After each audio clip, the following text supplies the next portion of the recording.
एक लड़का जो कि जीवन की सत्य, कुदरत और शरीर में मौजूद शक्तियों की तलाश कर रहा था।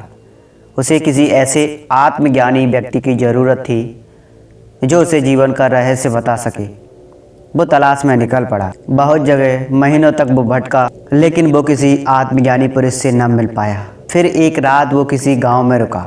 गांव वालों से जब उसने पूछा तो उन्होंने बताया कि जंगल की एक गुफा है, वहाँ एक आत्मज्ञानी सन्यासी बहुत समय से रह रहे हैं। वो आपको सही मार्ग दे सकते हैं, लेकिन वो किसी से बात नहीं करते।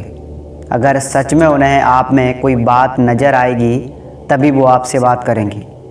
लड़का आधी रात में ही जंगल की उस गुफा के लिए रवाना हो जाता है।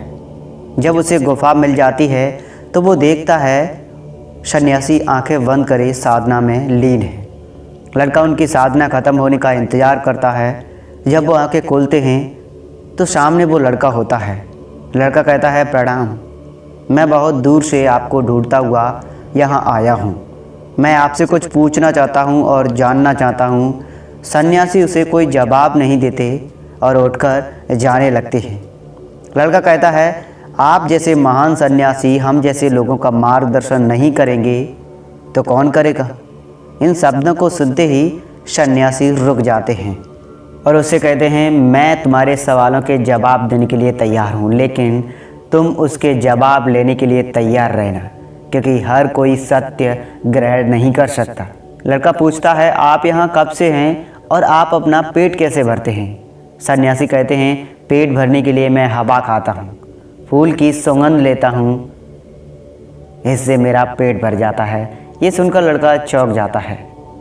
हवा भला कोई कैसे खा सकता है।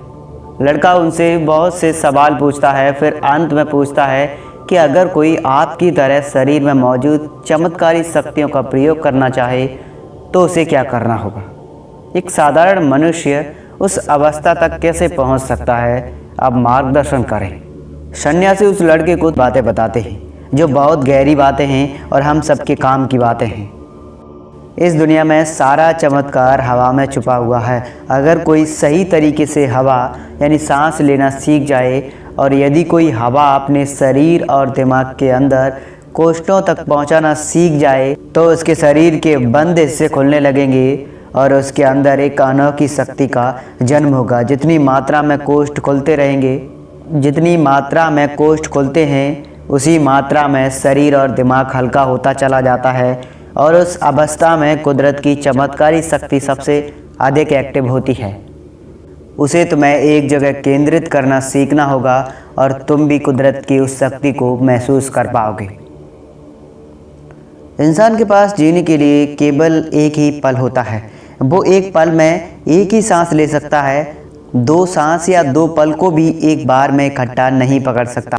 लेकिन लोग इतने छोटे एक सफलता और अपने जीवन में अपने ऊपर लाखों बातें थोप लेते हैं जो किसी काम की नहीं होती और ये बातें अंदर ही अंदर लोगों को खोखला कर देती हैं, उन शक्तियों को ख़त्म करती चली जाती हैं और उनके शरीर में कचरे के रूप में शक्तियों को रोक कर बैठ जाती हैं, जिससे उन्हें बीमारी, मानसिक रोग और तनाव होने लगता है। लोग सोचते हैं हम सन्यासी चमत्कार जानते हैं, लेकिन इस पृथ्वी पर चमत्कार जैसा कुछ नहीं है। लोग अपने अंदर मौजूद शक्तियों को पहचानना भूल गए हैं और जो उन शक्तियों का उपयोग करना जानता है लोग उन्हें चमत्कारी समझते हैं। कुदरत की शक्ति कहो या फिर चमत्कार, हर किसी के अंदर मौजूद है। बस कोई हिम्मत वाला व्यक्ति चाहिए जो अपने आप को जानने की हिम्मत रखता हो कि मैं जीवन के सत्य और कुदरत के रहस्य जानकर रहूँगा, अपनी शक्तियों को जानकर रहूँगा। सन्यासी ने लड़के से कहा, तुम मुझे कुछ लायक लगे इसलिए मैं तुम्हें ये बातें बता रहा हूँ। भविष्य में अगर तुम्हें कोई ऐसा व्यक्ति मिले जिसे सच में इस ज्ञान की ज़रूरत हो तो तुम ये ज्ञान उस तक पहुँचा देना। और हाँ, मैंने यह आप तक पहुँचा दिया। अब आपका फ़र्ज़ बनता है इसे आगे पहुँचाना। वीडियो देखने के लिए आपका बहुत बहुत धन्यवाद।